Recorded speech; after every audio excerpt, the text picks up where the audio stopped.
সেই কথা শুনে আপনার? হ্যাঁ শুনে। এর নাম কি? মধু মধু। ও মা, দর্শক দেখছেন যে আমি ভিডিও করতে লাগছিলাম, হঠাৎ করে কিন্তু এই বানরটা খামচি দিয়েছিল এবং সে কিন্তু খাওয়ার জন্য আরেকটা কেলাই নিয়ে যেত। সে তার ফেভারিট কি কলা? মনে আমি যা আর কি খাওয়ান? খাওয়াই ভাত খাওয়াই ও ভাত খাওয়ান না? ফল টল খাওয়াই। ও মধু। দেখুন কোথায় কোথায় যান আপনারা?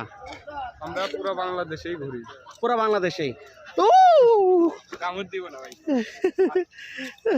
দেখুন রাকিব ভাই কিন্তু সেই মধুর সাথে তার পল্লীতেই এই মধুকে আমরা ইতিমধ্যে দেখছি।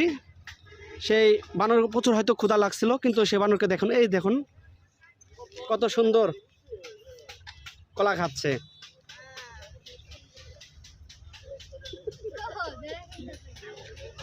ও প্রচুর ক্ষুধা লাগছিল বানরে, তাই না? ও শেষ, আবার খাইবো পরে। ও পরে খাবে না? দেখছেন বানরের খাওয়া শেষ, সে ফেলে দিয়েছিল।